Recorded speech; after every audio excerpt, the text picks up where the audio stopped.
Paano mo masasabi na mahal ka ng isang lalaki? Tikom na humarap si Anna Marie sa kaibigan niyang si Ali nang marinig niya ang seryosong tanong nito. Kapag hindi na siya tumitingin sa iba, tugon niya sa kaibigan. Yun lang ba? Paano ko naman malalaman na hindi siya tumitingin sa iba kung bawat segundo ay hindi naman kami magkasama? Siguro kapag ine-effortan ka niya. Like binibigyan ka ng bulaklak, chocolate or pwede ring love letters. Bakit Ali? May lalaki ka na bang nagugustuhan, ha? Sabay sundot ni Anna Marie sa tagiliran ng kaibigan. He, wala kaya no? Masama bang magtanong, Aber? Nakapamewang na tanong ni Ali sa kanya. Mahinang tumawa si Anna Marie. Asus, bakit mo pa i-deny sa akin? Ali, magkaibigan tayo. Matagal na nating kilala ang isa't isa, kaya hindi mo na kailangang maglihim pa sa akin. Sino ba yon? Gwapo ba? Matangkad? May halong pang-aasar niyang turan sa kaibigan. Natatawang umiling ang kaibigan. Malalaman mo rin soon, Anna Marie. Sa ngayon, hindi ko muna sasabihin kasi paniguradong magugulat ka kung sino yon. Sino nga? Dali na, sabihin mo, babush girl! Paalam ni Ali sa kanya nang kunin nito ang tray na may lamang inumin. Natatawang napailing si Anna Marie. Nasa Grants Resort siya, isang luxury resort sa Maynila. Nasa pool area siya at nagtatrabaho bilang server ng mga inumin sa mga guest. Bilang panganay sa 3 magkakapatid, si Anna Marie na ang tumayong haligi at ilaw ng tahanan nang pumanaw ang ina niya ilang taon na ang nakalipas. Ang papa naman niya ay naputulan ng paa dahil sa aksidente, kaya hindi na ito makapagtrabaho pa. Dahil dito, nagpursige si Anna Marie para sa kanyang mga kapatid upang magkaroon sila ng magandang buhay at hindi lumaking mahirap. Kahit nahihirapan, go lang ng go siya. Minsan, pinanghihinaan si Anna Marie ng loob at iniisip kung ano ang pakiramdam ng magkaroon ng maganda at marangyang buhay. Iyong kahit nakaupo, kumikita ka pa rin at hindi na nila poproblemahin ang pagkain kinabukasan dahil may stock sila. Hindi na rin nila aalalahanin ang pambayad sa mga bills. Ito ang dahilan kung bakit siya nagsusumikap. Gusto niyang gumanda ang buhay ng pamilya niya. Napailing si Anna Marie nang mapagtanto niyang malalim na ang iniisip niya. Bumuntong hininga siya at inabala ang sarili sa panonood sa mga guest na nasa swimming pool. Maya-maya pa, nakuha ng isang lalaki sa gilid ang atensyon niya. Nakikipagkulitan ito sa mga kaibigan nito. Halata rin na lango na ito sa alak. Gwapo no? Maya-maya pa'y untag ni Ali sa kanya. Gwapo nga, hyper naman. Tingnan mo nga yung mukha oh. Namumula na. At least gwapo. Kung pangit yan, malamang sa alamang hindi mo tititigan ng ganyang katagal. Natawa si Anna Marie. Assuming ka, Ali. Ano naman kung nakatitig ako sa kanya? Crush mo, no? Pang-aasar ni Ali sa kanya. Nginisihan ni Anna Marie ang kaibigan, pagdakay na pailing na lang. Maya-maya pa, dala ang tray, isinerve na niya ang cocktail ng isang guest nila. Naglakad siya palapit dito, ngunit hindi pa man siya nakakalapit sa naturang guest. Isang basang kamay ang humawak sa paa niya at walang ano-ano'y hinila siya patungong pool. At dahil hindi na balanse ni Anna Marie ang sarili, bumagsak siya. Umailalim siya kaya dali-dali siyang umahon. Pag-ahon niya, bumungad ang lalaking kanina lang ay pinagmamasdan siya. Tumatawa ito habang nakatingin sa direksyon niya. Ikaw yun? Bulalas ni Anna Marie. Yeah, it's me. Proud pa nitong sagot sa kanya. Umangat agad ang mga dugo ni Anna Marie sa kanyang ulo at dahil sa galit, hindi na niya namalaya na umangat na ang palad niya. Mabilis ang mga pangyayari. Namataan na lamang niya na nakalapat na ang palad niya sa pisngi ng lalaki. What the? Anong what the ka riyan? Wala ka bang respeto? Nakita mong nagtatrabaho yung tao tapos hihilain mo ko? Hindi ka ba nag-iisip? Alam kong lasing ka, pero wala akong pakialam sa'yo. Isusumbong kita sa manager namin. Pagbabantaan niya sa lalaki bago nilangoy ang hagdan para makaalis na ng pool. Anna Marie? Usal ni Ali sa kanya. Ito kasi tong lalaki. Halos lumuwa ang mga mata ni Annemarie nang biglang sumulpot sa likuran ng kaibigan niya, si Ma'am Dina, ang manager ng naturang resort. "What is happening here, Annemarie?" Galit na tanong ng manager sa kanya. Itinuro ni Annemarie ang lalaki, tila unbothered sa mga nangyayari. "Siya po kasi, ma'am. Hinila niya po ako." Sumbong niya. Binalingan ng manager niya ang lalaki at bumakas agad ang gulat sa mukha nito. "To my office! Now, Annemarie!"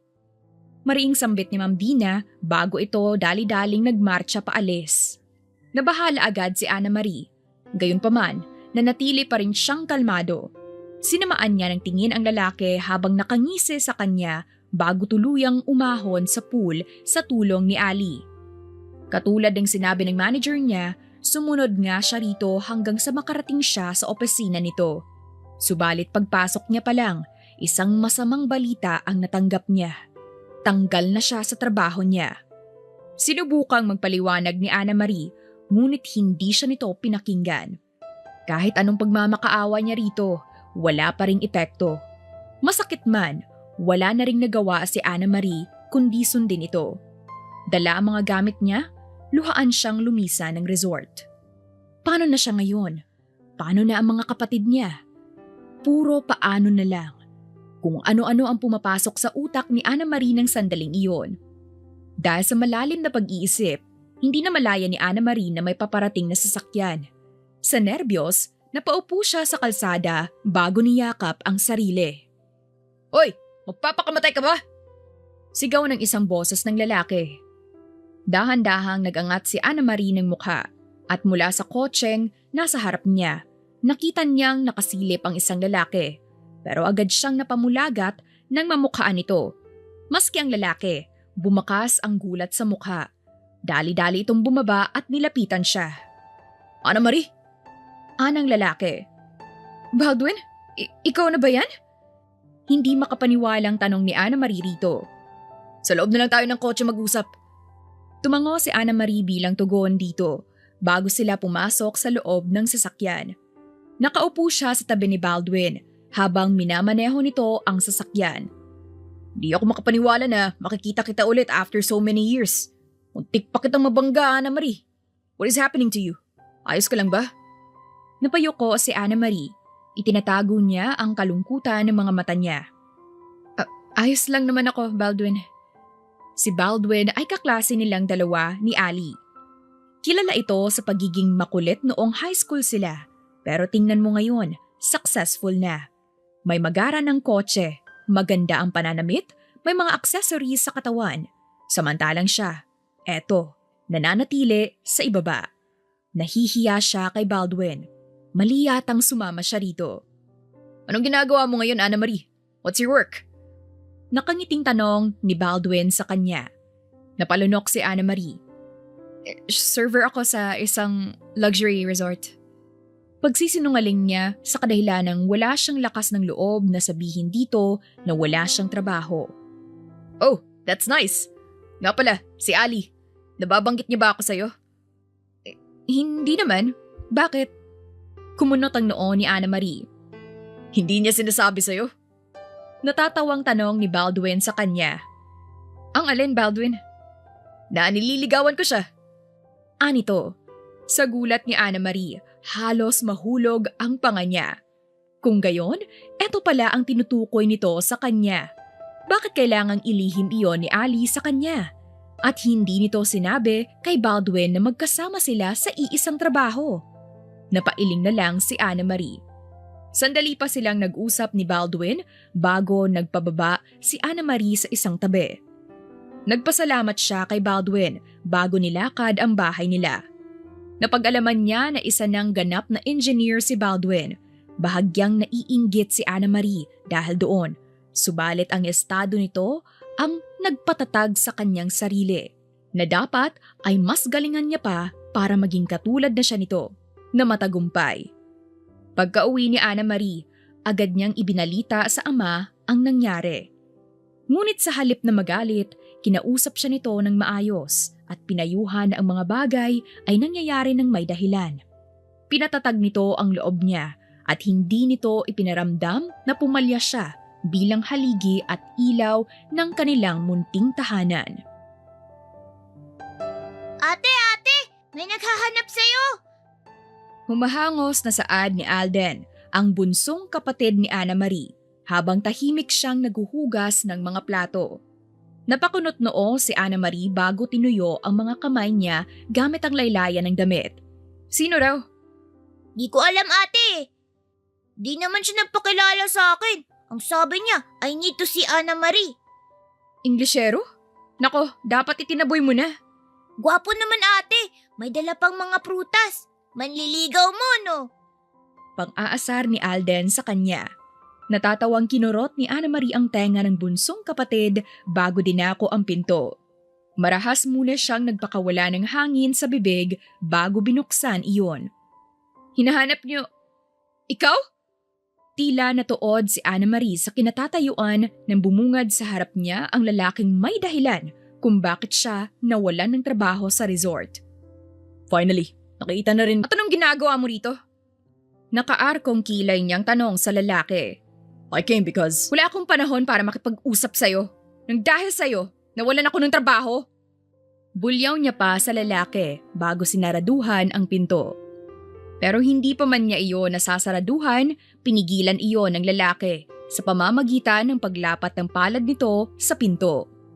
Kaya ako nagpunta rito para humingi ng tawad sa'yo. Nagkamali ako, miss. Alam kong mali yung nagawa ko kaya humihingi ako ng tawad. Mahinahong wika ng lalaki. Ramdam ni Ana Marie ang pagsisisi sa boses nito. Ay, wow! Ngayon ka lang nagsisi kung kailan nawala na ako. Tuwang-tuwa ka pa nga sa ginawa mo sa akin eh. Tapos ngayon, pupunta ka para mag-sorry? Wag na! Kainin mo na lang yung sorry mo. Nanggigigil na sambit ni Ana Marie. Kulang na lang ay lapitan niya ito at hilahin ang buhok. Lasing ako, Ana Marie. Hindi ko alam ang ginagawa ko ng araw na yon. Besides, may isa pang rason kaya ako pumunta rito. Since natanggal ka sa trabaho mo, napagpasyahan ko na alokin ka ng trabaho. Ngumisi si Ana Marie. May bahid ng panunuya ang kanyang mukha. At sa tingin mo, mahuhutotan mo ko? Oo, kailangan ko ng trabaho. Pero mas gugustuhin ko na lang na magpakahirap sa paghahanap kaysa tanggapin yung alok mo sa akin. At kahit kailan, hindi kita mapapatawad. Mariing sabi niya habang matalim ang tingin sa lalaki. Umiling ito bago ibinaba sa lapag ang hawak nitong basket na punong-puno ng prutas. Look, Ana Marie, I made a mistake at pinagsisisihan ko na yun. Gusto ko lang ay mapatawad mo ko at tanggapin mo ang alok ko sa'yo. I've heard na ikaw na lang ang bumubuhay sa mga kapatid mo. So, hayaan mo akong tulungan ka. Anito, ramdam ni Ana Marie ang pagmamakaawa sa tinig nito. Nangingising umiling si Ana Marie. Desidido talaga siya sa desisyon niya. Makakaalis ka na. Pagtataboy niya rito. Please, Ana Marie. Alis! Give me a chance. Please. Sinabi nang umalis ka na. Kung ayaw mo, tatawag ako ng barangay. Napaatras ang lalaki ng sandaling iyon. Halos 1 minuto siya nitong tinitigan bago ito naiiling na umalis. Sinundan ng tingin ni Ana Marie ang papalayong bulto nito at nang tuluyang nawala, may ngiti sa mga labing kinuha niya ang basket at ipinasok iyon sa loob. May pagkain na tayo! Healthy pa! Masaya niyang imporma bago ipinatong sa lamesa ang basket at ipinagpatuloy ang paghuhugas ng plato. Lumipas ang mga araw. Hindi naging madali para kay Ana Marie ang makahanap ng trabaho. Lahat na yata ay pinasukan niya, subalit sa kasamaang palad ay hindi siya natatanggap. Hindi na alam ni Ana Marie ang kanyang gagawin. Gulong-gulo na siya. Bakit mo ba ako tinawagan, Ali? Nakakunot noong tanong ni Ana Marie sa kaibigan niya nang makarating siya sa tagpuan nilang dalawa sa park. Gusto kitang tulungan, Ana Marie. Seryosong usal ni Ali habang matama nitong nakatingin sa mga mata niya. Tulungan saan? Iling ni Ana Marie. Bumuntong hininga ang kaibigan. Hindi ko na kayang makita ka na nagpapakapagod makahanap lang ng trabaho, Ana Marie.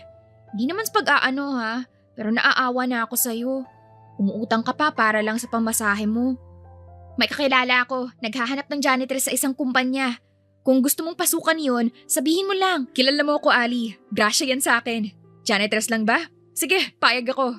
Para sa pamilya. Laban lang. May katatagang sambit ni Ana Marie. Desperado na talaga siyang makahanap ng trabaho dahil sa maintenance ng papa niya. Paubos na kasi ang iniinom nitong gamot. O siya, bukas pwede ka na magtrabaho. Umawang ang mga labi ni Ana Marie. Ano? Bukas agad? Teka lang, Ali. Wala pa nga akong resume o kahit anong biodata eh. Di na yan kailangan, Ana Marie. Basta bukas, kukunin kita sa inyo tapos ihahatid kita sa kumpanyang papasukan mo, okay? Gulat na gulat si Ana Marie. Hindi siya makapaniwala sa kanyang narinig mula sa kaibigan. Gayunpaman, hindi na niya ito kinu-question pa. Nagpasalamat na lang siya sa kaibigan bago sila nagkwentuhan tungkol sa mga buhay nila. Pagkatapos, nagpaalam na sila sa isa't isa kaya naman masayang umuwi si Ana Marie sa bahay nila. Bit-bit ang magandang balita sa papa niya. Kinabukasan, maagang nagising si Ana Marie. Naghanda muna siya ng pagkain ng dalawa niyang kapatid at sakto namang dumating na ang kaibigan niya kaya naman nagpaalam na siya sa papa niya. Lula na silang magkaibigan ng jeep at ninenerbiyos na si Ana Marie sa kadahilanang baka pumalya agad siya sa unang araw ng trabaho niya. Para sa pamilya, laban lang. Bulong ni Ana Marie sa sarili. Iyan ang palagi niyang moto sapagkat sa buhay niya, ang pamilya niya ang numero uno niyang prioridad. Lumipas pa ang ilang minuto, tuluyan na silang nakarating sa isang matayog na gusali. Hindi maipinta ang mukha ni Ana Marie ng sandaling iyon habang nakatanaw sa kalooban ng kumpanya. Maganda ang naturang loob, halata ang karangyaan. Isama pa ang mga empleyadong magaganda ang mga suot. Malayong malayo sa kanya na naka-t-shirt, ripped jeans at rubber shoes. Miss Ana Marie Cueto? Untag ng isang magandang babae sa kanilang dalawa. Maganda ang suot nito. Naiinggit pa si Ana Marie sa suot nitong takong na mataas. Opo, ako nga po yun. Masiglang tugon ni Ana Marie. Please follow me. Nakangiting tumango si Ana Marie. Humakbang na siya subalit naramdaman niyang hindi gumalaw ang kaibigan. Nakakunot noo siyang bumaling dito. Hindi mo ba ako sasamahan? Di na, Ana Marie. Kaya mo na yan. Balitaan mo na lang ako mamaya ha. Sige na, mauuna na ako. Kaya mo yan. Matatag ka, di ba? Pagdakay humahangos na lumisan ang kaibigan. Takaman sa biglang inakto nito, umiling na lang si Ana Marie at sinundan na ang babae. Hanggang sa makarating sila sa isang silid kung saan makikita ang iba't ibang klase ng mga panglinis. Sandali muna siyang inorient ng babae bago siya nagsimula sa pagtatrabaho niya bilang janitress. Tulak-tulak na ni Ana Marie ang cleaning cart habang bawat sulok ng hallway ay nililinisan niya. Nag-uumapaw ang kasiyahan niya sapagkat sa wakas ay may trabaho na rin siya. Kahit takang-taka siya sa mabilis na pagtanggap sa kanya, hindi na rin niya nagawa pang magtanong sa kadahilanang isa lang naman ang hangad niya. Iyon ay magkaroon ng pera. Malaki ang gusali. Nakikita pa lang ni Ana Marie, pakiramdam niya ay napapagod na agad siya.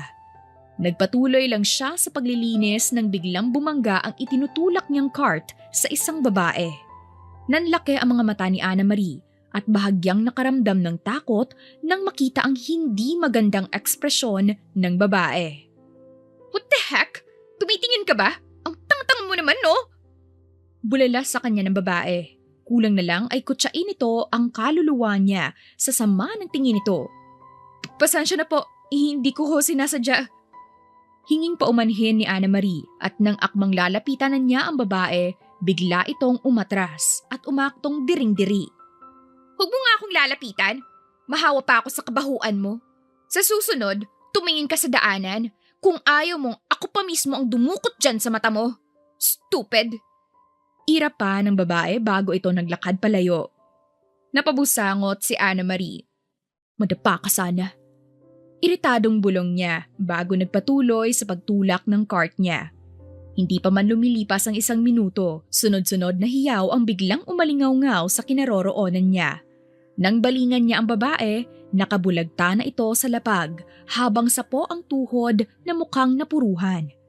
Imbis na tulungan, Ngumisi lang si Ana Marie bago nagpatuloy sa ginagawa. Pagkatapos ng maghapong paglilinis, pumunta na si Ana Marie sa ground floor para itapon ang laman ng cleaning cart. Dahil paibaba ang daan at mabigat ang cart, nabitawan niya ito. Mabilis iyong gumulong patungo sa isang lalaking kararating lang. Nakaiwas ang lalaki pero bumangga ang cart sa kotse niya. Dahilan para kumalat ang laman. Bagamat nerbiyoso, nanatili si Ana Marie na kalmado at dahan-dahang nilapitan ang lalaking nakadapa. Ayos ka lang po? Sorry, hindi ko sinasadya. Halos maiyak niyang wika. Nang tumingin ang lalaki, napaurong ang luha ni Ana Marie. Ikaw? Bulalas niya, gulat na gulat. Mabilis itong tumayo na may ngiting nakapaskil. Ana Marie, I'm glad you're here. Siya ang lalaking humila noon kay Ana Marie sa pool, dahilan ng pagkawala niya ng trabaho. Anong ginagawa mo rito? Are you okay? Tanong nito, lumalapit ng dahan-dahan. Umatras si Ana Marie. Napakaliit ng mundo para dito pa tayo magkita. You're right. Sang-ayon ng lalaki. Nga pala, I'm Grayson. It's nice meeting you, Ana Marie. Nice? Sa tuwing nakikita kita, may nangyayari sa akin. Noon, hinila mo ako sa pool. Ngayon, nabitawan ko pa ang cart. Tingnan mo, kalat ng basura. Mahinang tumawa si Grayson. And you damaged my car. Yupi nga ang pintong tinamaan. Utang muna, baka makapagbayad ako kapag sumahod na. Pagod na tugon niya bago isa-isang pinulot ang kalat. Stop, Ana Marie. What are you doing? Pigil ni Grayson. Di tayo close para ganyan ka umasta. May atraso ka pa nga sa akin eh. Lasing ako nun. Humingi ako ng sorry, di ba? But you didn't even listen. Am I a ghost to you? May iritasyong tanong ni Grayson. Huminto si Ana Marie. Anong gusto mo? Yakapin kita? Matuwa? Dahil sa kagaguhan mo, nawalan ako ng trabaho? I offered you a job. Tinanggap mo ba? Bakit ko tatanggapin ang alok mo? Baka mamaya, prosti pa ang ipagawa mo sa akin. And why would I do that? Ang babaw mo. Eh di isapaw mo ako sa bagong saing na kanin. Pili ang dugtong niya. Huh? Ha? Hotdog! Akala ko kasi bahaw ang sabi mo. Babaw, hindi bahaw. Pagtatama ni Grayson. Namula si Ana Marie at nagpatuloy na lang sa pagliligpit. Maya-maya'y dumating ang janitor at sinabing pinapatawag siya ng CEO. Hindi na nagtanong si Ana Marie. Pagdating sa top floor, kumatok siya sa opisina ng CEO at itinulak ang pinto. Gulat siyang napatitig kay Grayson. Nakangiting halos abot tenga. Tatayo ka lang ba riyan, Ana Marie? Why don't you come closer? Biglang natigilan siya. Hawak pa rin ang seradura. Tama nga, napakaliit ng mundo. Dahil si Grayson pala ang CEO ng kumpanyang ito. Ikaw? Mahina niyang sambit. Tumayo ang lalaki. So, magbabago ba ang pananaw mo kung ako ang CEO? Galit ka pa ba rin ba sa akin? Nauna alam mo na. Anong gagawin mo? May pang-aasar sa boses nito. Pinoproseso pa ni Ana Marie ang lahat. Noon ipinagtabuyan niya ito. Kanina, sinungitan. Tapos, CEO pala. Hindi na siya nag-isip. Tumakbo na lang siya, kinuha ang gamit sa janitor's quarter at umalis. Nang palabas na siya, lumagabog ang pinto. Nakasandal si Grayson doon. What were you thinking? Ana Marie? Aalis ka? For what? Sunod-sunod niyang tanong habang palapit ng palapit. Umatras si Ana Marie. Huwag kang lumapit. Sige na, tinatanggap ko na ang sorry. Di ka aalis dito hanggat hindi ko nalalasap ang mga labi mo, Ana Marie. Madiin na sabi ni Grayson. Paatras ng paatras si Ana Marie hanggang madikit siya sa pader. Bago pa makasigaw, bigla siyang hinalikan ni Grayson. Napadilat siya, natulala. Maya-maya, kumalas ito at hinalikan pa siya sa noo. Tahimik lang si Ana Marie. Di makapaniwala sa ginawa nito. Anong ginawa mo? Naibulong ni Ana Marie. I just kissed you. Tugon ni Grayson, tila ng aasar. Lumunok si Ana Marie. Proud ka pa? Bakit? Ihinalikan mo ako kasi may kasalanan ako? Nakalimutan mo na may atraso ka rin sa akin? Just give me a second chance. I will prove na hindi ako yung iniisip mo. Matino ako. Matino? Bakit mo ako hinila noon? Kahit anong sorry mo, hindi kita mapapatawad. Malaking pinsala ang ginawa mo sa buhay ko. Nag-sorry na ako. Di pa ba sapat yun? Sorry is just a word. Pero malaking perwisyo ang ginawa mo. I offered you a job. Sa'yo na yung trabaho mo. Then be my wife. Seryosong sabi ni Grayson. Nakatitig sa mga mata niya. Ano? Gulat na balik ni Ana Marie. Be my wife, Ana Marie. Yun lang ang gusto ko. Pagkarinig noon, isang malutong na sampal ang binigay ni Ana Marie. Anong tingin mo sa akin? Laruan? Di ako ganung babae. Gigil niyang wika bago pinulot ang gamit at nagmarcha palabas. Sa bahay, nadatnan niya ang nakababatang kapatid. Ate, bakit hawak mo labi mo? Nakangiti ka pa. Inosenteng tanong ni Alden. Agad siyang nagkunwaring wala. Ha? Anong sinasabi mo dyan? Kanina pa hawak mo ang labi mo eh. Ay, ate may crush ka no? Napairap si Ana Marie. Bata ka pa Alden ha. Wala akong balak mag-love life hanggat hindi tayo nakakaahon. Opo ate, sabi rin ni Papa, bakit maaga ka raw? Sumakit ang tiyan ko. Pagdadahilan niya. Nagpaalam si Alden at tuluyan na siyang iniwan. Naiwang tulala si Ana Marie. Pilit binubura sa isip ang halik ni Grayson. Pero malinaw pa rin nararamdaman niya iyon. Pati yung sinabi nitong gusto siyang maging asawa. Hindi siya makapaniwala. Iniisip niyang baka nga sira ang ulo ng lalaking iyon. Kung si Ana Marie ang tatanungin, dapat lang na umiwas siya kay Grayson. Marami na itong ginawa sa kanya.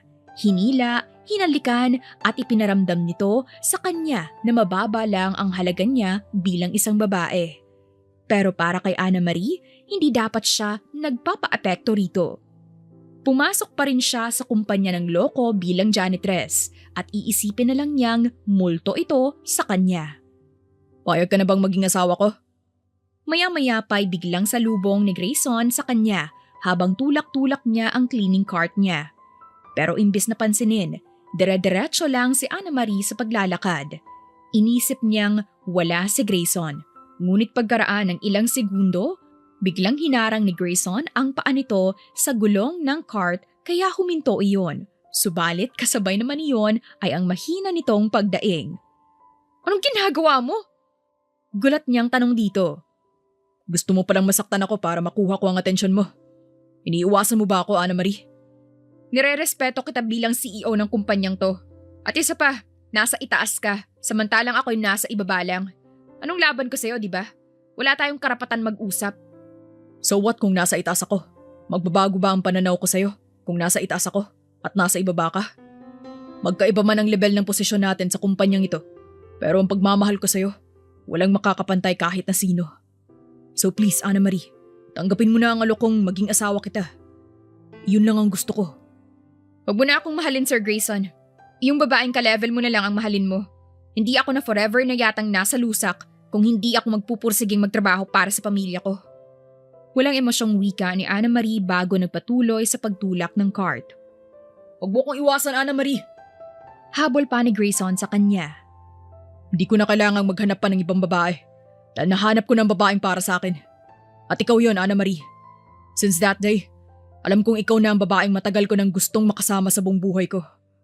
Puno ng paninindigang usal ni Grayson habang sinusubukan pa rin siya nitong habulin. Huminto si Ana Marie at ginagapang hawakan ng cart para magsilbing lakas niya dahil pakiwari niya'y matutumba siya sa mga narinig sa lalaki. Naiintindihan ko ang kagustuhan mong mahalin ako, Sir Grayson. Pero hindi ako karapat-dapat sa'yo.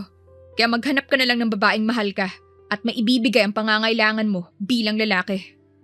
Seryosong sabi ni Ana Marie. Bumuga ng marahas na hangin si Grayson sa bibig bago inisang hakbang ang kinatatayuan niya at kinuha ang mga kamay niya. Marahan nitong minasahe ang mga iyon habang matamang nakatingin sa mga mata niya. What were you thinking? Na lust lang ang lahat ng ito? Na gusto kita kasi gusto kitang galawin? Ganun ba, Ana? Bakit hindi ba? Putol niya sa lalaki. Pinagngit-ngit ni Grayson ang mga ngipin nito bago nagtagis ang mga panga. Di ako ganung lalaki, Ana Marie. Sa tingin mo ba, ganun kababaw ang nararamdaman ko para sa'yo? Then you're freaking wrong. Ever since I saw you, my life has changed. Iniisip kita. Hindi ka na mawala sa isip ko, lalo na tuwing gabi. Ikaw lang ang laman ng utak ko. Seryoso ako sa nararamdaman ko para sa'yo. I'm sorry to interrupt you, Sir Grayson, pero may importanteng meeting po kayo na kailangang daluhan. It will start in 5 minutes. Untag ng sekretarya ni Grayson nakakarating lang. Cancel it, Marga. I'm sorry, sir, but it can't be cancelled. You cancelled it yesterday, sir. Kumpleto na rin po ang mga board members sa conference room. Ikaw na lang po ang hinihintay. Wika pa ni Marga. Ilang segundong tinitigan ni Grayson si Anna Marie bago walang ano-ano'y sinunggaban siya nito ng halik. Napamaang si Anna Marie sa gulat.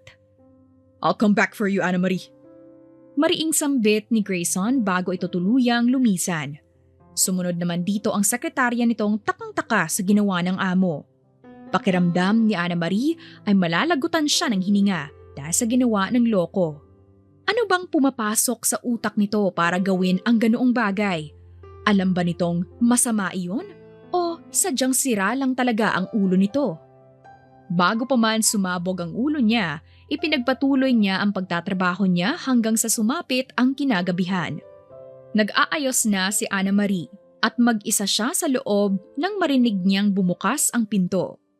Nagtataka siyang nag-angat ng mukha at napamaang siya nang tumambad si Grayson. Seryoso, matikas ang tindig at tila may ipinaglalaban itong naglakad palapit sa kanya. I told you, I'll come back for you. Para saan?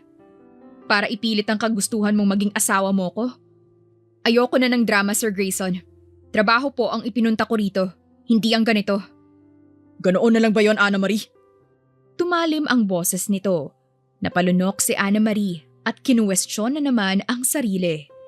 Ano bang trip ng lalaking ito? Oo na, gets na niyang mahal siya nito. Pero imposible naman ang kagustuhan nito na maging asawa siya nito dahil sa estado ng buhay nila. Nagmamay-ari si Grayson ng isang malaking kumpanya. Ibig sabihin, mayaman ito. Samantalang siya naman, mahirap lang, walang ipagmamayabang. Aalis na po ako, Sir Grayson. Kahit may nabubuong tensyon sa pagitan nilang dalawa, nire-respeto pa rin ni Anna Marie ito dahil kahit anong mangyari, boss niya pa rin ito. Tumayo siya bago isinukbit ang bag sa kanyang likuran. Subalit nang hahakbang na siya, biglang bumagsak si Grayson, diretso sa sahig. Tumama ang pang-upo nito sa sahig na mahina nitong ikinadaing. Napapikit si Anna Marie. Hindi niya alam kung matatawa ba siya o maaawa sa amo niya habang sapo nito ang likod. Buhay ka pa po ba, Sir Grayson? Tigil ang tawa niyang tanong dito. May nakakatawa ba, Anna Marie? Seryosong tanong ni Grayson sa kanya bago ito nakangiwing tumayo. Sino bang tangang nag-iwan ng balat ng saging sa sahig? Asik pa ni Grayson. Dahil doon, napatingin si Anna Marie sa sahig at nakita niya sa may bandang paanan ng amo niya ang balat ng saging na saba. At dahil nakayoko na rin siya, palihim na dinilaan ni Anna Marie ang sulok ng kanyang mga labi kung saan may nalasahan siyang matamis. Oo nga no, sino kayang tatanga-tangang hindi marunong magtapon ng balat ng saging sa basurahan? Aniya, kahit alam niya sa sarili na siya ang may rason kaya nangyari iyon kay Grayson. Matalim siyang tiningnan ni Grayson. Nagmamaang-maangan ka pa. Ikaw naman yun. Ha? Anong ako? Sir Grayson, wala kang Aray, ang kamay ko! Biglang daing ni Anna Marie nang hilahin ng mokong ang kamay niya mula sa likuran kung saan hawak niya ang isang saba. At itatago mo pa talaga sa akin ng ebidensya? Halakhak ni Grayson. Sino ba kasing hindi tumitingin sa dinadaanan? Kung tae yan ng aso, naka-jackpot ka na sana. Tapos magagalit ka kasi nadulas ka? Kasalanan mo naman eh. Oo na, kasalanan ko na. Bulag kasi ako. But I think we're fair now, right? Hinila kita sa pool noon. Then now, dahil sa pagiging tamad mo, nadulas ako. Quits na tayo. Sabay angat ni Grayson ang palad nito sa harap niya. Ilang segundong tinitigan ni Ana Marie ang palad ng loko bago mahinang tumawa tsaka ipinatong doon ang sabang hawak niya. Sa'yo na yan, Sir Grayson. Kainin mo. Pero mas masarap yan kapag isinawsaw mo sa ginamos. Wika niya bago ito nilagpasan. Ngunit nakakaisang hakbang pa lang siya, bigla siyang pinigilan ni Grayson sa pamamagitan ng paghawak nito sa balikat niya. Kunot noong humarap si Ana Marie rito. Kinakain mo ito na may ginamos? May gulat na tanong ni Grayson sa kanya. Hindi naman kasi ako mayaman. Mahirap lang ako, kaya walang arte. I can't believe this, Ana Marie. Parang may kilala ako na kumakain din ng saba na may ginamos. Hindi ko kilala, pero sigurado ako na meron. Actually, paborito niya pa yan. Ngumisi si Ana Marie. Paborito ko rin yan, Sir Grayson. Baka ako yan, ha? Sabay tawa niya. Paano kung ikaw nga? Ang feeling mo naman, Sir Grayson. Nito lang natin nakita ang isa't isa, kaya imposible. Pero sige na po, palalim na ang gabi. Mauuna na ako. Ihahatid na kita. Wala ka nang masasakyan sa labas. Gabi na. Baka kung ano pang mangyari sa'yo. Hindi na, Sir Grayson. Kaya ko na ito. Baka kasi kapag nasa biyahe, magdrama ka na naman. Hindi. Hindi ako magdadrama. Quiet lang ako. Tinitigan ni Ana Marie ang lalaki. Ramdam niya ang senseridad sa tinig nito, maske sa mga mata nito. Marahas siyang nagpakawala ng hangin sa bibig kapag Juan ay walang nagawa kundi ang pumayag sa kagustuhan nito. Pagbibigyan niya lang ito ngayon, pero sa susunod, hindi na. Nang sumang-ayon siya, nagtungo na sila sa ground floor at pinuntahan ang motorsiklo ni Grayson. Di ka ba hahawak? Anong gusto mo, lumipad? Asal ni Grayson nang sumampa siya sa likuran nito. Hindi na, kaya ko nang sa...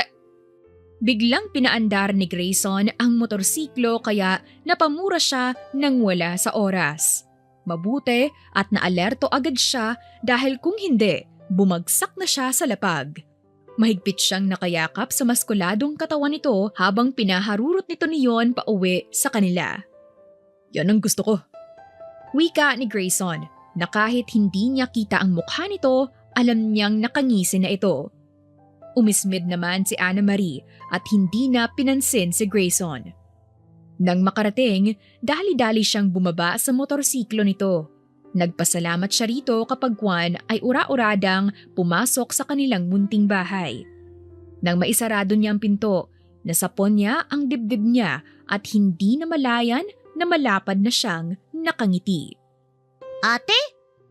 Untag ni Alden sa kanya. Bakas ang pagtataka sa mukha nito. Oh, Alden, kumain na ba kayo? Si Papa, kumusta? Ate, bakit may helmet ka? Sa sinabi ni Alden, napasinghap agad si Ana Marie nang mapagtanto niyang suot niya pa pala ang helmet ni Grayson. Dali-dali niya iyong hinubad. Umaasa na nasa labas pa ang lalaki ngunit nabigo siya. Nakaalis na ito. Napabuntong hininga si Ana Marie at sunod-sunod na napailing. Kinabukasan. Sinadya mo bang umalis para magkaroon ako ng pagkakataon na makalapit sa'yo? Kasi alam mo na iiwasan pa rin kita? Bungad ni Ana Marie kay Grayson nang makapasok siya sa opisina nito pagdakay ipinatong ang helmet nito sa lamesa. Yan ang helmet mo. Natatawang tumayo si Grayson. Did I tell you na ibalik mo yan sa akin? Kunot noong tanong pa nito. Kahit hindi mo sabihin, ibabalik ko pa rin yan sa'yo. Hindi ko naman pag-aari yan. Pero hindi kita sinabihan, right? Umikot si Grayson sa unahan niya kapag Juan ay umupo ito sa lamesa habang mahigpit ang paggagap nito sa gilid. Binasa ni Ana Marie ang kanyang mga labi nang bahagyang bumuka si Grayson. Sabihan mo man ako o hindi, ibabalik. Kaya ako nga iniwan sa'yo para kapag umangkas ka ulit sa akin, may magagamit ka. Natawa si Ana Marie. Iyon naman pala ang punto ng loko. Kaya pala. Di na yun mauulit no? Asa ka pa. Kapag naging square ang buwan, tsaka na. Bulalas niya tsaka walang paalam na dinako ang pinto. Palabas na siya nang biglang umimik si Grayson. Take care, AM. Malambing nitong habol sa kanya. AM? Usal ni Ana Marie nang humarap siya sa lalaki. A for Anna and M for Marie. Ang haba kasi ng pangalan mo, kaya pinaikli ko na lang. Ako pa lang naman nang tumatawag sa'yo niyan, di ba? Sandaling tinitiga ni Ana Marie si Grayson bago tuluyang lumisan sa opisina nito na hindi na sinasagot ang tanong nito.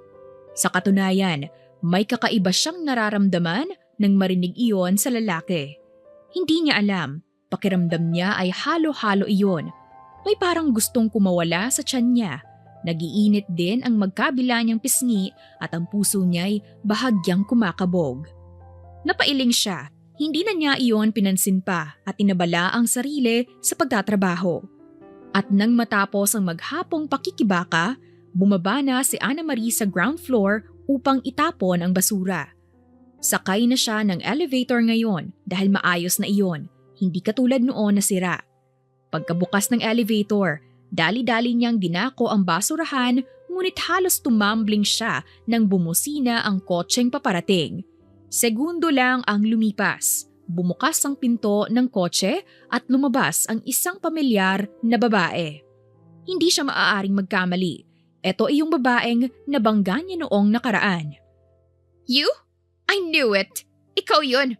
What the hell is wrong with you? You're so clumsy. Ano bang balak mo? Magpakamatay? If so, then wag mo akong idamay sa katangahan mo. Bulalas ng babae. Umeko pa sa kapaligiran ang matinis nitong tinig. Pasensya na po, hindi ko po kayo napansin. Pasensya na po talaga.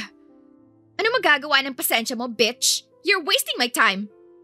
Hiyaw pa nito bago ito nagtatakbo patungo sa kanya. Hindi alam ni Ana Marie ang gagawin. Mabilis ang pangyayari.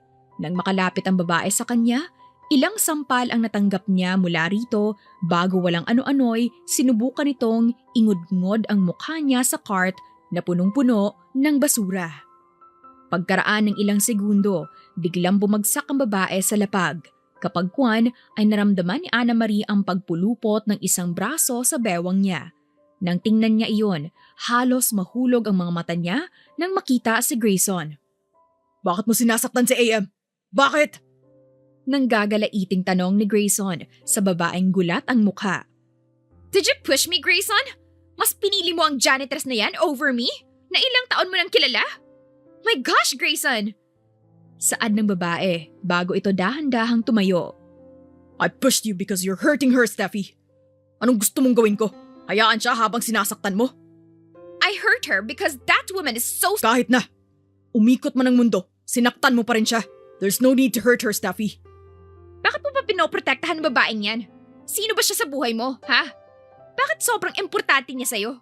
Baka nakakalimutan mo na nililigawan mo ko. Umawang ang mga labi ni Ana Marie. Ngunit bago pa man siya makapagsalita, walang ano-ano ay bigla siyang siniil ni Grayson ng halik. Grayson? Nanghihinang sambit ni Ana Marie nang humiwalay ang lalaki sa kanya. I'm sorry. I'm late to protect. Damn you, Grayson! Cheater! Sigaw ni Steffi bago ito tumakbo pabalik sa kotse nito. Nang makapasok, mabilis nitong pinaharurot ang sasakyan palayo. Totoo bang sinasabi niya, Grayson? Ilang beses mo na akong ninanakawan ng halik. Tapos malalaman ko na nililigawan mo siya? Malandi ka, Grayson! Malandi! Makate! Cheater! Manloloko! Hinampas niya ang dibdib nito bago lumayo rito. What? What are you talking about, AM? Habol ni Grayson sa kanya. Watwatin mo yung mukha mo. Kaya naman pala galit na galit yung isa. Nililigawan mo naman pala. Two-timer. Let me explain, AM. Makikinig lang ako sa'yo kapag dinalhan mo na ako ng puting uwak. Linta niya ni Ana Marie bago dali-daling umalis dahil sa halo-halong nararamdaman niya. Kulang na lang ng yelo, pwede na siyang maging masarap na dessert. Sa paglipas ng mga araw, pakiramdam ni Ana Marie ay unti-unti na siyang nawawala ng ganang mabuhay sa mundong ibabaw. Mahalaga sa kanya ang trabaho niya, pero ilang araw na siyang hindi pumapasok sa kumpanya ni Grayson dahil sa mga nangyari sa pagitan nilang dalawa. Hinahalik-halikan siya nito, tapos malalaman niya na may nililigawan nito? Napailing si Ana Marie. Sinusubukan niyang iwaksi sa isipan niya si Grayson, ngunit hindi niya magawa. Naiinis na siya sa sarili niya dahil pawang ito lang ang pumupuno sa utak niya. Hindi siya mapakali ng sandaling iyon, kaya naman lumabas siya sa munti niyang silid at napaawang nang makita sa sala ang dalawa niyang kapatid kasama ang papa nila habang sarap na sarap sa pagkain ng mga tsokolate. Ate, gusto mo? Nakabungis-ngis na alok ni Alden sa kanya. Halos mangitim na ang mga ngipin nito dahil punong-puno ng tsokolate ang bibig nito. At saan galing yan, Aber? Nakapamewang niyang tanong bago lumapit sa mga ito at mas nagulat siya nang makita ang isang kahon sa lapag. Punong-puno iyon ng iba't ibang klase ng tsokolate. Secret, ate! Tugon naman ni Aldrin ang kapatid niyang sumunod sa kanya. Napailing si Ana Marie bago kumuha ng isang Toblerone at kinain iyon sa tabi ng papa niya na kahit may stroke na, sige pa rin sa pagkain. May pa-secret-secret pa kayong nalalaman? Baka ninakaw niyo to, ha? Kukurutin ko talaga kayo sa mga singit niyo. Ate naman, bakit naman kami magnanakaw? Hindi kami magnanakaw ni Kuya Aldrin, ate. Ibinigay yan ng lalaking pumunta noong nakaraan, yung may dalang mga prutas, para raw sa atin. Usal ni Alden na ikinatayo ni Ana Marie. Ano? At bakit mo tinanggap? Kasi ibinigay niya, ate. At isa pa, hindi na rin kailangan mag-alala sa mga gamot ni Papa kasi binili na ni Kuya Gray. Pang 1 taon na ngang inuman yun ni Papa eh. Wika pa ni Alden na lalong ikinagulat ni Ana Marie. Kuya Gray? Ayokong kakausapin yung lalaking yun, ha? Mariin niyang ani bago binalingan ang papa niya. Alam mo ang tungkol dito, Papa? Tanong niya kapag Juan. Oo anak, sayang naman kasi. Nagmamagandang loob yung lalaki. Hindi ba dapat ay maging masaya tayo kasi? Dahil sa ginawa niyo, Papa, mas nagkaroon siya ng pagkakataon na mapalapit sa akin. Ginawa niya yan kasi gusto niyang kunin. Hindi pa man natatapos ni Ana Marie ang kanyang pagsasalita nang sunod-sunod na katok sa pinto ang gumambala sa kanila. Bumuntong hininga siya bago nilapitan ang pinto. Nang buksan iyon, bumulaga si Grayson sa kanya. Anak nang! Hindi ka na ba papasok, AM? May pag-aalalang tanong ni Grayson sa kanya. Anong ginagawa mo rito, Aber? Masungit niyang tanong sa lalaki. I'm worried about you, AM. Dahil ba sa nangyari kaya mo ko iniiwasan? Ayaw mo ba sa akin? Pangit ba ako? Kapalit-palit ba ako? Mabaho ba ako para iwasan mo? Tell me, AM. Daig mo pang babaeng nire-regla, Sir Grayson. Super OA mo na. Sa tingin ko naman ay alam mo kung bakit kita iniiwasan. Tama? Two-timer ka. Ginawa mo pa akong rason para masira ka sa babaeng yun. Steffi, di ba? Di hamak na mas maganda yon sa akin. Kaya kung ako sa'yo, itutuloy ko ang panliligaw. Hindi ko na siya nililigawan, AM. Matagal ko nang tinapos yun, okay? Ayoko sa kanya. I can't vibe with her bitchy attitude. But in my eyes, mas maganda ka kaysa sa kanya. So please, huwag mo kong iwasan. Hayaan mong patunayan ko sa'yo na karapat-dapat ako para sa'yo, AM. Pangungusap ni Grayson sa kanya. Umiling siya bago bahagyang sinaraduhan ang pinto. Huwag mo nga akong bulahin. Kulang lang ako ng 10 ligo sa babaeng yun. Pero umikot man ang mundo, mas bagay kayong dalawa. Kahit hindi ka maligo, tanggap pa rin kita. Natawa si Ana Marie. Tama na, Sir Grayson. Masyado ka nang… Wala akong pakialam kung mabaho ka. Magiging mabaho rin ako para sa'yo. Huwag lang yung sa baba mo. Ha? Anong ibig mong sabihin? Baka kasi mga moy at maglasang ginamos. Hindi ko makakain. Bastos! Bulyaw niya bago kinalampag pasara ang pinto. Please, AM, talk to me. Pagmamakaawa pa ni Grayson sa labas. Hindi siya tumugon. Nanahimik lang siya. Ano bang gusto mong gawin ko? Makausap lang kita ng maayos. Tikom pa rin si Ana Marie habang si Grayson ay patuloy sa pangungulit. Maya-maya pa, mukhang napagod na ito nang tumahimik ang kapaligiran. Umiling si Ana Marie bago bumalik sa sala. Ayoko nang kakausapin yung lalaking yun. Babala niya. Anak, bakit hindi mo siya pagbigyan? Ang papa niya. Pa naman, may nililigawan siyang babae. At isa pa, siyang may dahilan kaya ako nawalan ng trabaho noon. Kaya galit ka sa kanya? Oo, medyo. Basta, galit ako, Papa. Hindi ko nakikita sa mga mata mo na galit ka. O baka sadyang in denial ka lang. Gusto mo rin siya, no? Napamaang si Ana Marie. Pa, saan mo naman natutuhan yan? Anak, parehong-pareho kayo ng mama mo. Mahal ko siya. Kinukulit ko siya noon. Pero pinagtatabuyan niya rin ako kahit ang totoo. Mahal niya rin ako. In denial siya sa nararamdaman niya sa akin, anak. At ganoon kita nakikita ngayon. Lo, si Papa. Paano mo naman nasabi na mahal ko rin siya? At hindi ako in denial, no? Mariing tangge ni Ana Marie. Gwapo naman siya. Maganda rin ang pangalan.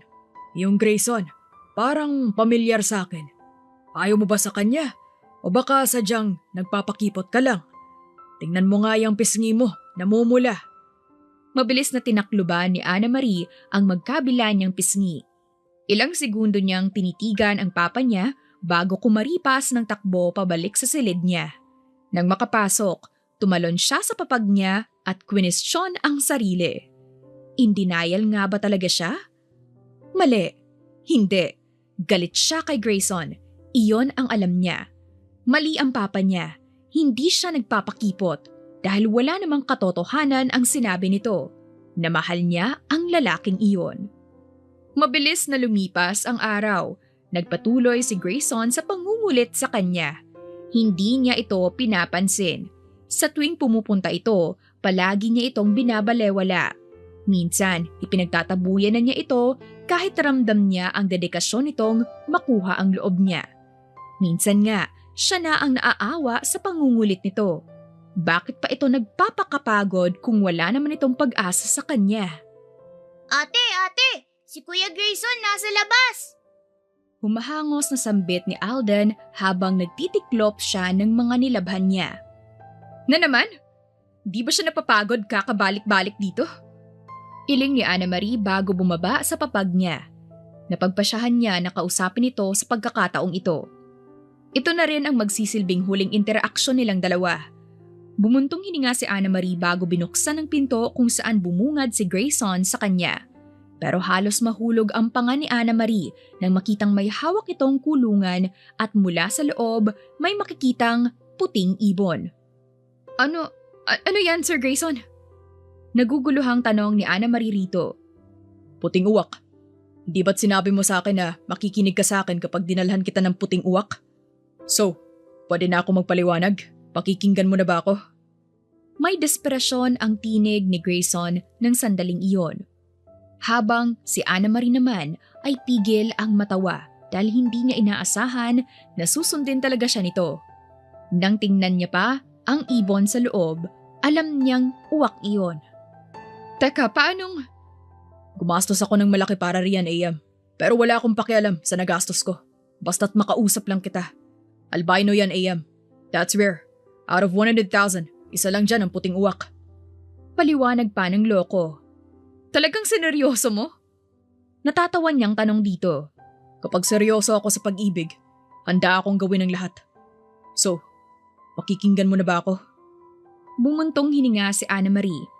Sige na nga. Sabik nang ngumiti si Grayson. Oo, aminado ako na niligawan ko si Steffi. At alam niya na huminto ako. Baliw lang siya, kaya niya nasabi na nililigawan ko pa rin siya.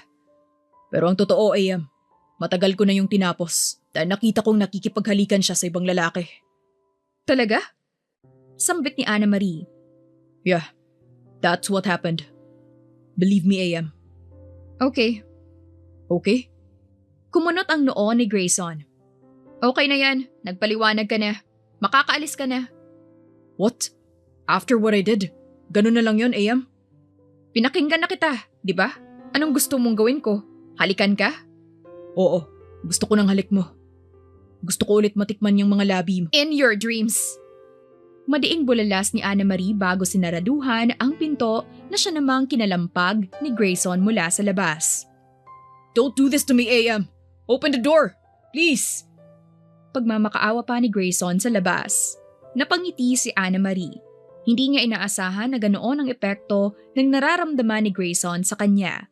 Aminado naman siyang maganda siya. Pero bakit ganito? Bakit ganito na baliw si Grayson sa kanya? Hindi naman niya ito ginayuma o kung anuman. Napakaganda naman niya para mabaliw si Grayson sa kanya. Ganda mo talaga, Ana Marie.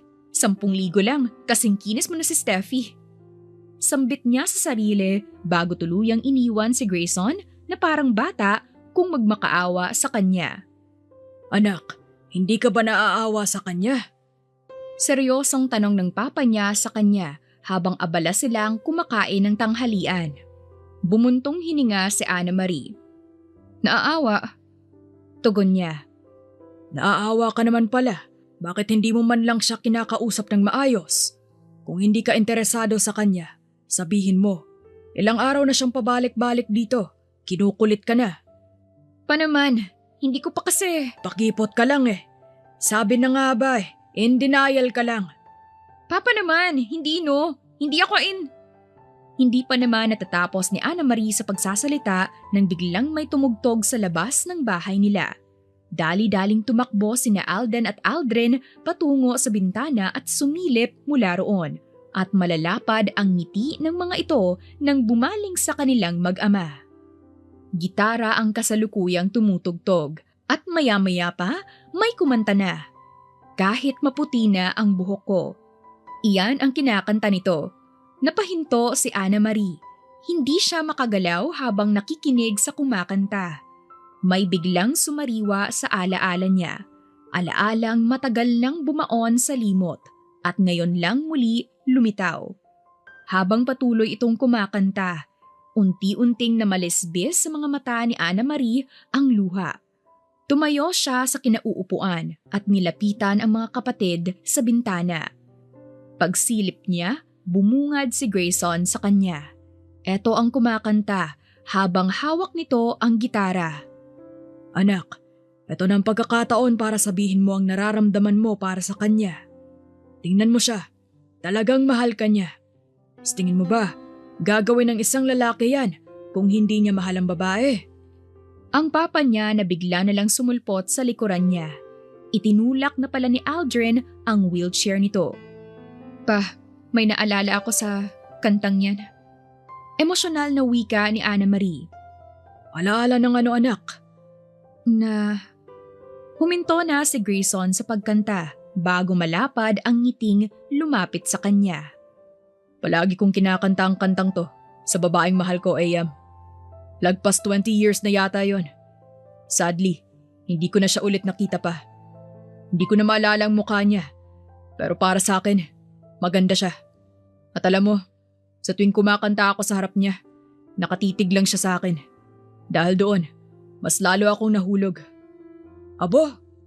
Biglang sambit ng papa ni Ana Marie. Napakunot noo si Grayson. That's my nickname.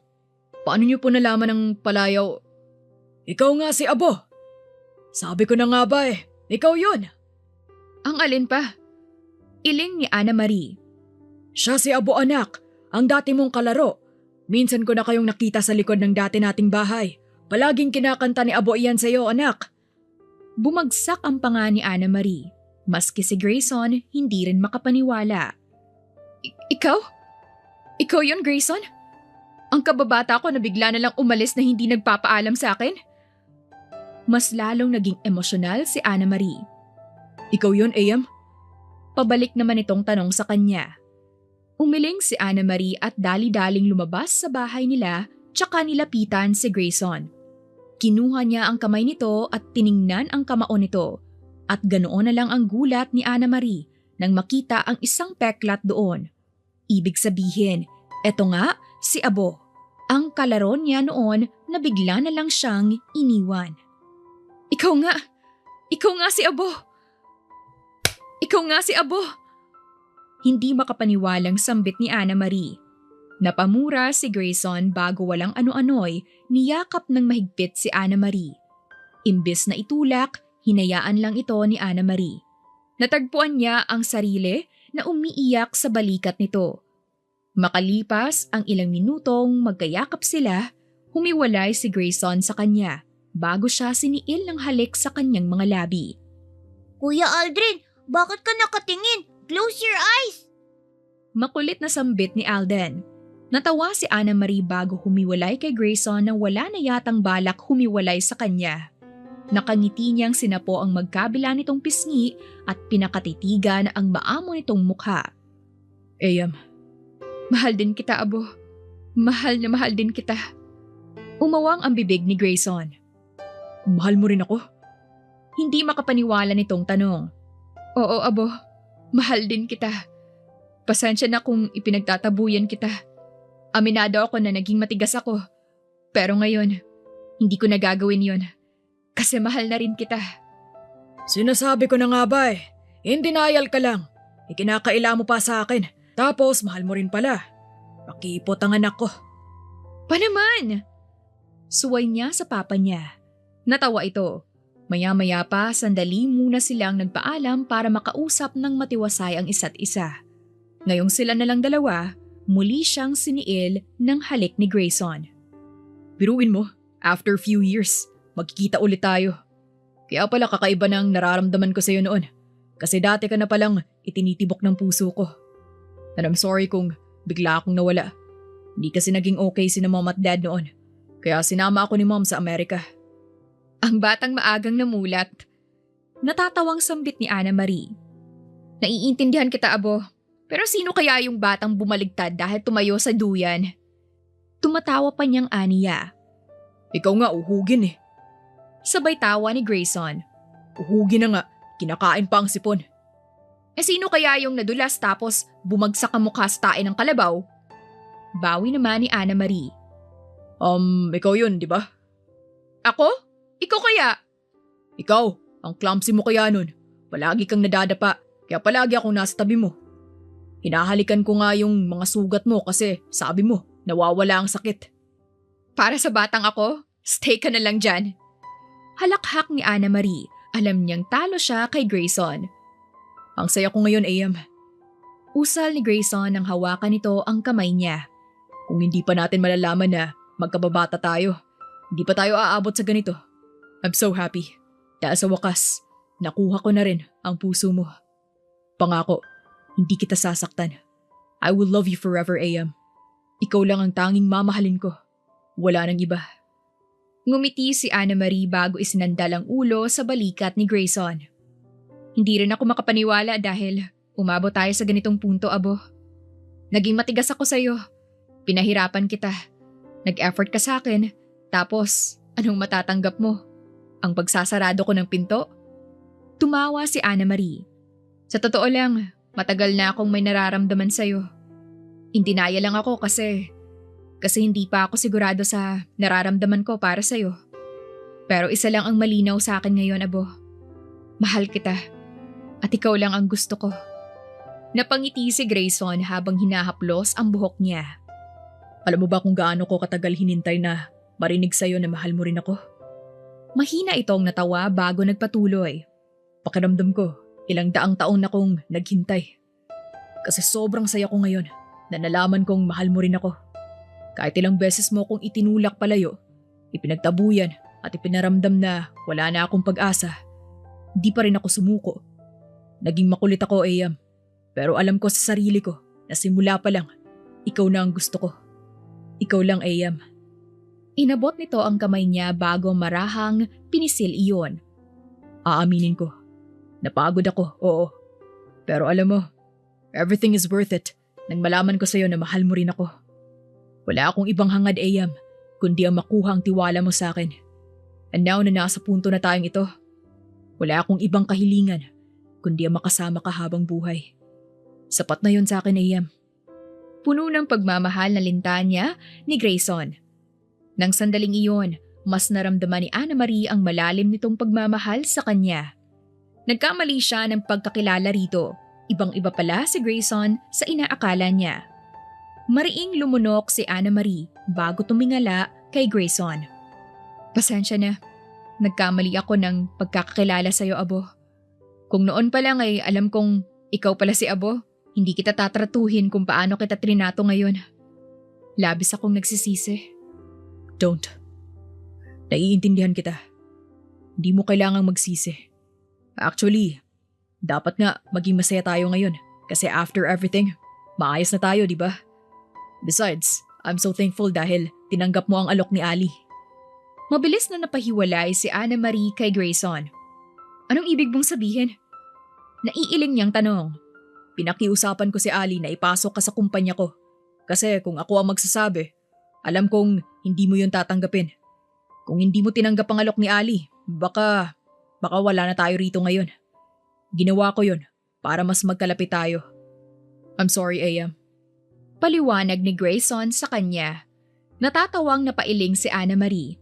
Kaya naman pala, takang-taka pa ako noong una kasi napakaliit ng mundo natin. Iyon pala, may plano pala kayong dalawa.